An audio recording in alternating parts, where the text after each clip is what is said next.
কোনো আইনই মানছে না ইসরায়েল। যুদ্ধবিরতি লঙ্ঘন করে গাজায় একের পর এক হামলা চালিয়ে যাচ্ছে দেশটির সেনারা। দিন দিন বাড়ছে মৃতের সংখ্যা। ঈদের দিনও চালানো হয়েছে হামলা। ঈদের পরদিন আরেক দফা বোমা বর্ষণ করা হলো নিরীহ ফিলিস্তিনিদের ওপর। এতে অন্তত ৮০ জন নিহত হওয়ার খবর পাওয়া গেছে।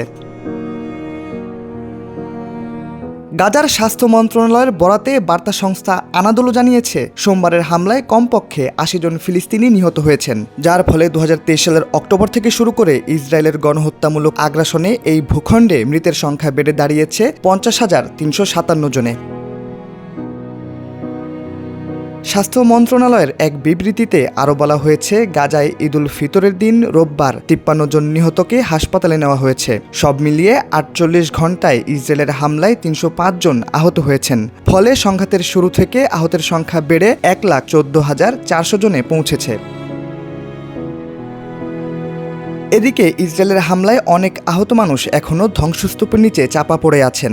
তাদের উদ্দেশ্যে কোনো ত্রাণ সামগ্রী পৌঁছানো সম্ভব হচ্ছে না, কারণ গাজার যোগাযোগ ব্যবস্থা একেবারে ধ্বংস করে দিয়েছে ইসরায়েল। হাসপাতালে না যেতে পেরে আহতদের অনেককে রাস্তায় বসে আর্তনাদ করতে দেখা গেছে।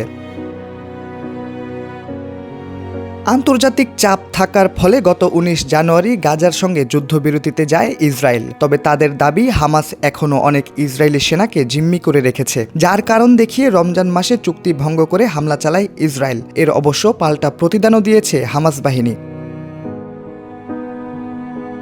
গাজার স্বাস্থ্য মন্ত্রণালয়ের তথ্য অনুসারে ১৮ মার্চ রমজান মাসের হামলার পর থেকে গাজায় ১,০০০-এরও বেশি ফিলিস্তিনি নিহত হয়েছেন এবং ২,৪০০ জন আহত হয়েছেন। জাতিসংঘের মতে গাজায় প্রায় ৮৫% ফিলিস্তিনি বাস্তুচ্যুত হয়েছেন। এছাড়া অবরুদ্ধ এই ভূখণ্ডের ৬০% অবকাঠামো একেবারে ধ্বংস হয়ে গেছে।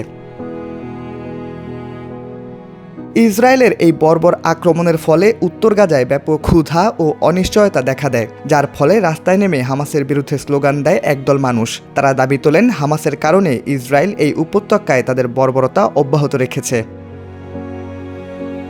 শাহরিয়ার আহমেদ, সময়ের আলো।